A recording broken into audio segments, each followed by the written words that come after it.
Welcome to Trade Inquiry. In this video, I'm going to show you some different scanners that I like to use to help filter through some stocks, both for day trading and swing trading. But before I do, be sure to give this video a like, leave me a comment down below. Which types of scanners do you like to use? What do you think about the scanners I have?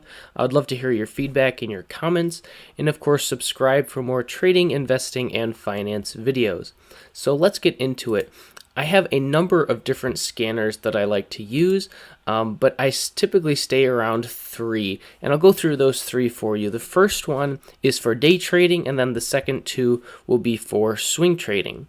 So this first one is what I call percent change penny. And it's a very simple, very straightforward scan that helps me identify stocks that are moving up the strongest intraday. So this is good for day trading. And I've had a lot of good success with this. So I set up three simple scans, all filters for stock. The first one is for percent change, and I want it to be moving up at least 2% on the day. This is a good starting point just to help filter in some stocks that have good growth potential for the day.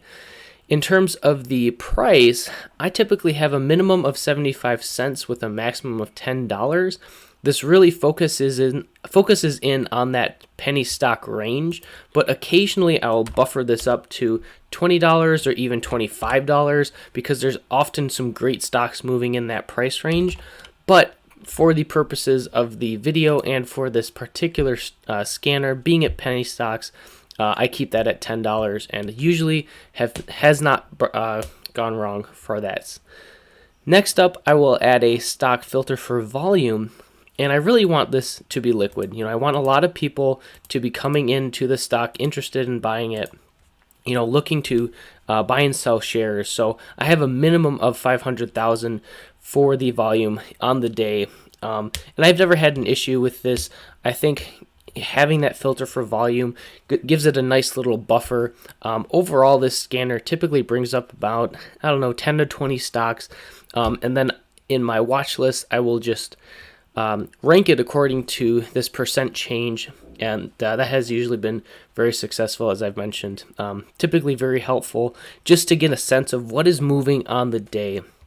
And this has really been my go-to for day trading, and it's worked out so far. So that's my penny scan, I guess. Very helpful for day trading if you're looking for those strong momentum changes on the day. Next up is the next two are for swing trading. And I just want to mention, I have a lot of other scanners in here, but I don't typically use them.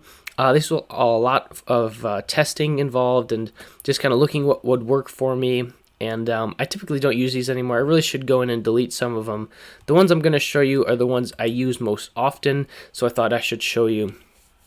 This is dip on an uptrend for a 50 moving average. This is a pretty strong scanner. It's trying to identify a particular set of conditions that will tell me when there is a dip on an uptrend. Because statistically speaking, a dip on an uptrend has the highest probability of pushing back up because a lot of buyers are interested when there's strong overall momentum and then it starts to push down a little bit. A lot of people want to come in and push that back up, continue the uptrend. So that's what this attempts to identify. So we have one filter for stock and the rest are study filters. The study for stock is just a minimum close of $2. Not too picky on that. I could even boost that up to $5 or even $10, but this kind of expands the range. Not too big of a deal, but it does help with kind of eliminating all the penny stocks. For a swing trade, I really don't want to do penny stocks, so that's one reason to have that a little bit higher. I will come to this one next. This is the nuts and bolts of this particular scan.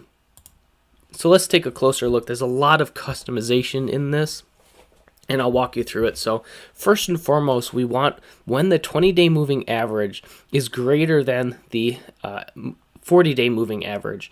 So this tells us that there is a short-term uptrend. The 20-day exponential moving average is greater than the 40-day exponential moving average within one bar. So this tells me that currently it is in an uptrend. Further, we want it on an even greater uptrend, and you can add this one if you so choose, but I also like to have that the 50 simple moving average is greater than the 150 simple moving average. This tells me that it's on an even greater uptrend, and so the dip is going to be have a higher probability of getting bought up because the 50-day moving average is stronger than the 150 and the 20-day is stronger than the 40. So then let's go into kind of the more interesting one, the scan with regards to the price. So we are looking for a low of the price to be less than the 50-day simple moving average within 2 bars. So we want the stock to push up, come down, and we want the low to break below the 50-day moving average within 2 bars. We then want the open to be greater than the SMA within 2 bars because we want it to push back up, and we want it to close higher than that moving average, again within 2 bars. So essentially, ideally, we're looking for a price. Let's say that this orange line represents the 50-day moving average. We're looking for a day or 2 days where the price drops below the 50-day moving average, but then gets bought back up and closes back above this moving average. That's very strongly supportive that this is going to be a buyback opportunity for swing trading. So that is what this is set up for. Next, we just want to set the average volume over 50 days to be greater than 150K. You can adjust this as you would like to, increase or decrease the range of stocks that you pull up with this scan. This typically is pretty helpful. And then this also really narrows it down even more deeply. This looks for specifically a hammer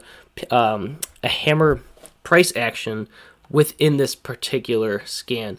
So all these combined, it's actually pretty rare that I get a result with this scan. Maybe 1 or 2, sometimes 3, but it doesn't often show up because it is such a specific thing that I'm looking for. I'm looking for a very specific dip on an uptrend at a 50-day moving average with a hammer pin bar. So sometimes I will just edit this. I'll cut out the hammer and I'll only look for this. And also sometimes I will cut out the details and only look for the hammer. Obviously more risky, not as secure as the overall uptrend, but there's a lot of wiggle room here, obviously, for fine-tuning it how you want it. Let's say if you want to get rid of this particular price action, and then you can just use these to identify an uptrend.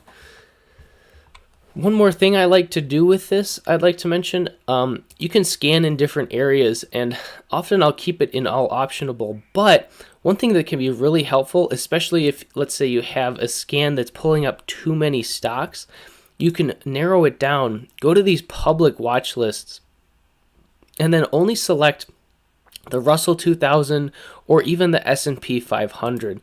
So this narrows it down even further. You say, no, I only want the top 500 companies in my stock trading. I only want to trade the top 500 companies that a lot of people are looking into investing in, looking into trading.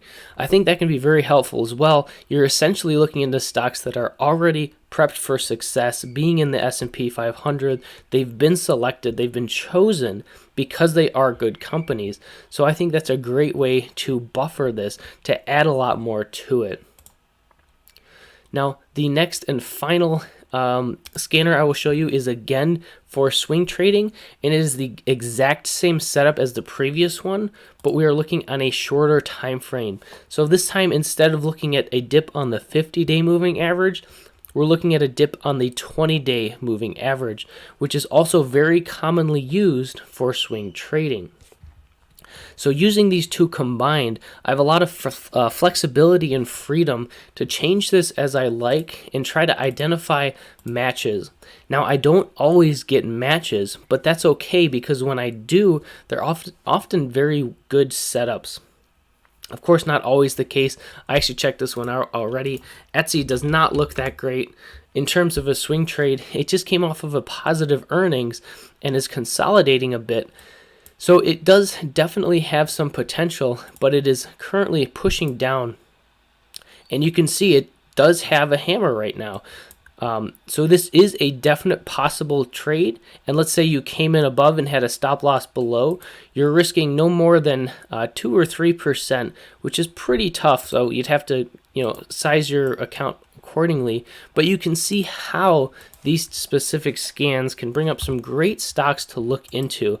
And it just takes a lot of the stress out of it, takes a lot of the guesswork out of it. You can put in a scan, you can find some stocks, and sure, if the more specific your scanner is, the less likely you're going to be able to trade regularly. But for me, I'm not that interested in trading regularly. I'm interested in trading high probability setups. So this allows me to do that. So hopefully these 3 different scans are helpful for you, especially for day traders or swing traders. I do want to say that the percent change penny was one that I came up with on my own, just based on some thoughts about what I was looking for in a day trade. But the dip on the uptrend, this was adopted through Adam Koo, who has a lot of great trading content on his YouTube channel. So that'll do it for this video. Let me know again if you have any questions. I would love to see in the comments down below. Any questions, comments, any insights you have to your own scanners. I'd love to hear it. Leave me a like and subscribe for more trading, investing, and finance videos. I will see you in the next one.